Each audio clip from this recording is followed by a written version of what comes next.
Hey guys, and welcome back to Bob's Watches. My name is Brittany, aka Watch Gringa, and every couple of weeks Bob's lets me miraculously come on their channel and talk about watches. So that is exactly what we're going to be doing today. If you know me, you know I love a good versatile watch. Specialist in nothing, just the classic go anywhere, do anything kind of watch. The watch you could go skiing in, but then also wear to a nice dinner. You could take it swimming and camping, but you could also wear it for cocktails with the girls. That's actually what inspired my first ever Rolex purchase. I wanted something crazy versatile. So I bought the Rolex Oyster Perpetual 34mm just a year ago. In fact, I even once made a video on how I think the Rolex Oyster Perpetual is the most versatile watch on the market right now. And I had loads of people who agreed, but I also had loads of people who said, but Gringa, the Explorer. And like, that's a fair one, but what about the Rolex Explorer? Versatile as it gets, a classic go anywhere, do anything watch. So that's what we're talking about today. Which watch do I think is more versatile, and which watch might be more right for you? As always, the watches are available at Bob's Watches, and we shall leave links down below if you want to go check them out. Or other pieces as well, just go in those links. Let's get into it, guys.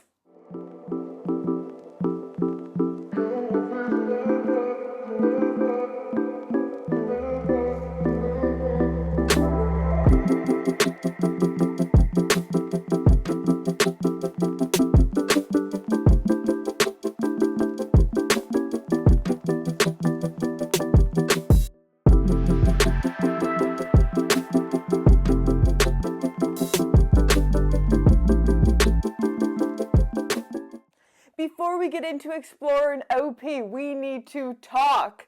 So Bob's Watches is having a giant $5,000 giveaway to go towards your next watch at Bob's. How do you win $5,000 towards your next watch, you might be asking? Guys, it's so easy. Subscribe to Bob's on YouTube, follow Bob's on Instagram, and comment your top 5 watch picks in the 3 different categories in the video that should be linked below.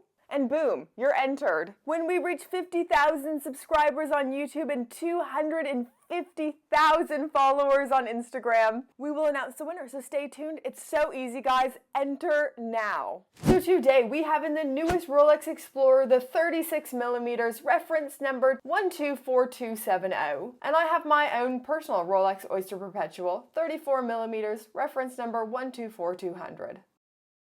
Just looking at these from the outside, these are 2 pretty dang versatile watches. The Explorer and the Oyster Perpetual are like as inoffensive as it gets. And these are both watches that can easily be accused of being too boring or too vanilla. But vanilla isn't boring, guys. It's classic. There's a reason why vanilla is the highest selling ice cream flavor year after year after year. It's classic. We can see some obvious similarities between these two, but if you dig a little bit deeper, you'll find these are really quite different and distinct watches.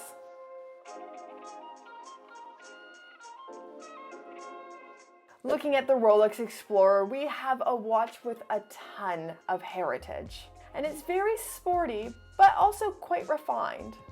This was a watch that was talked a lot about in 2021 because Rolex made some pretty big changes to this line. So they reduced the size back to its original 36mm sizing, which I think is a fabulous move, but I'm pretty biased because 36mm is like the sweet spot for me.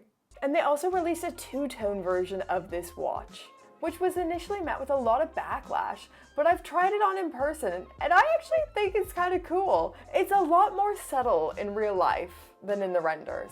The Explorer is my all-time favorite Rolex model, so please do excuse me if I'm gushing a little bit. Everything about the Explorer just hits every box for me. It's one of those watches that is no fuss, no nonsense, no flash. She just humbly and modestly does her job, and she looks dang good doing it. The aesthetics are so refined and sporty at the same time. The loomed 369, triangle at the 12 o'clock, and Mercedes hour hands all make it very sporty, but also so refined by the fineness of the hands. I don't know, I just don't have the words for it. There's something just a little bit more elevated about this piece.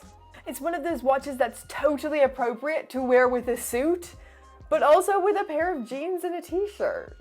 You know, it doesn't look out of place in either.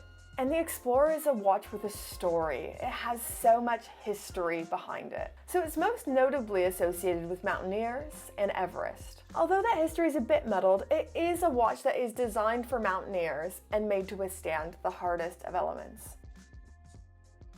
It's such a great watch, guys. How can you not love it?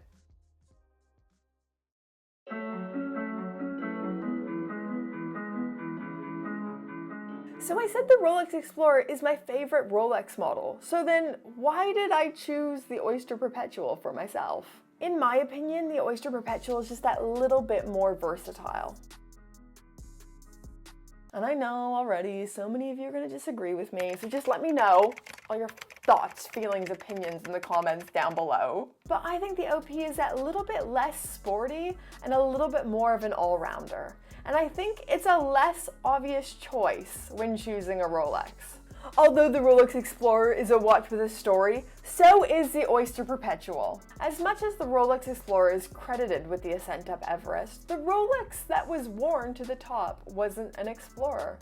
It was the precursor to the Explorer, a piece unique Oyster Perpetual. And if 2021 was the year of the Explorer, 2020 was the year of the OP. I think Rolex almost broke the internet in 2020 with the release of the new funky dialed Stella Oyster Perpetuals. Some people loved them, some people hated them. I mean, say what you want about them, but the colorful dials have really reinvigorated the Oyster Perpetual line. And it's gotten so many more people interested in the OP that might not have been interested before.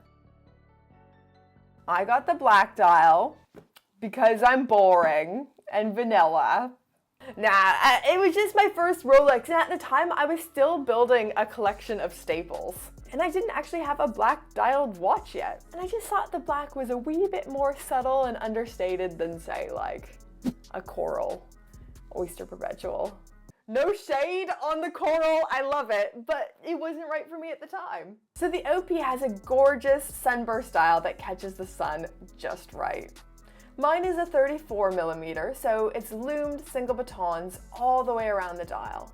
But if you get the 36mm or the 41, it has double batons at the 369. Same as the Explorer, I think this is a watch that doesn't look out of place with a suit, nor does it look out of place in your track pants and dressing down all casual. I think you could easily have an Oyster Perpetual as a one-watch collection. She really does it all. Sporty loom, but also probably one of the most classic watch designs there is. One aspect that I do think makes the OP a little bit more versatile than the Explorer is the size ranges they offer. So the OP is currently available from 28mm all the way up to 41, whereas the Explorer is only available in 36mm or 39 if you get an older model.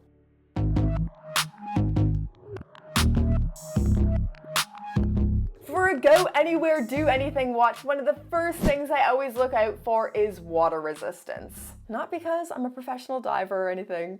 I'm actually a very embarrassingly bad swimmer. But I always look to water resistance because if it can keep water out, it can probably keep out dust, dirt, debris, all that stuff that can quickly destroy a mechanical movement. Both of these watches have some pretty great water resistance. Both have screw-down crowns and offer 100 meters water resistance. The Rolex Explorer has an in-house developed and manufactured caliber 3230 at its beating heart, and it gives this watch a power reserve of 70 hours and a COSC certified accuracy of ±2 seconds per day. And the OP has the in-house developed and manufactured caliber 2232 perpetual self-winding movement. She's going to give you 55 hours of power reserve a day and an accuracy the same as the Explorer, ±2 seconds a day. But one big thing about the OP movement is that it offers mechanical movements even for people who have smaller wrists. If you're like me and you have smaller wrists, a word you have to get used to hearing a lot is the word quartz. There aren't many small size watches out there that offer the same specs that our larger wristed friends get to enjoy. So big props to Rolex for offering smaller mechanical watches and not making excuses as to why they can't do it. Rant over.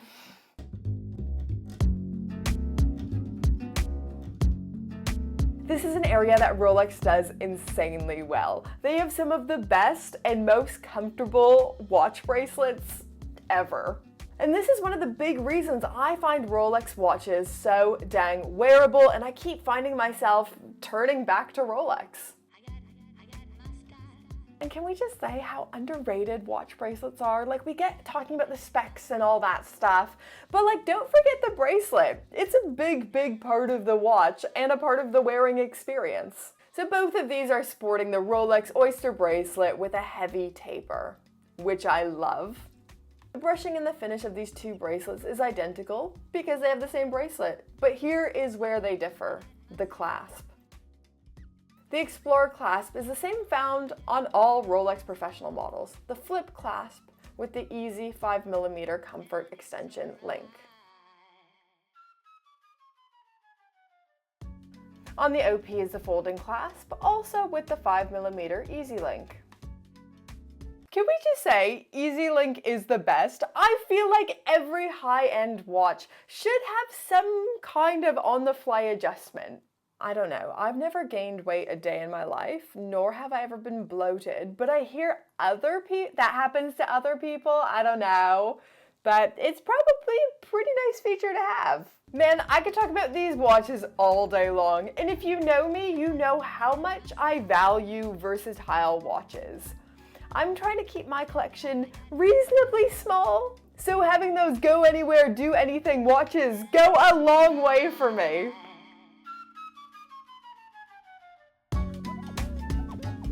I feel like the Oyster Perpetual is a more versatile watch. I would definitely feel more in place wearing an Oyster Perpetual to a dressed up event rather than the Explorer, and I would feel just as comfortable dressed down in either. So I think that's why I find the OP just that little bit more versatile. And with the size options that are available with the Oyster Perpetual, I mean, there's something for everyone. So I remain convinced that the Oyster Perpetual is a more versatile watch, but I would argue the Explorer is a better watch. The specs are better, I prefer the clasp, and I'm so charmed over by the Explorer. But as always, Bob's crew, I would love to pass the question off to you guys. Which one of these watches is for you? Which do you prefer? Do you prefer the Explorer or the Rolex Oyster Perpetual? Or secret option number 3, you could just love both and get both. I would love to get the Explorer as well. I'm saving up. I hope one day I can get one. And as always, don't forget to like, comment, and subscribe to Bob's Watches. The sooner we hit our target of 50,000 subscribers, you could be getting $5,000 off a watch. Amazing. So do make sure you subscribe and do all those things to feed the algorithm gods. And until next time, you beautiful, fabulous, wonderful watch nerds. Cheers, cheers. Bye.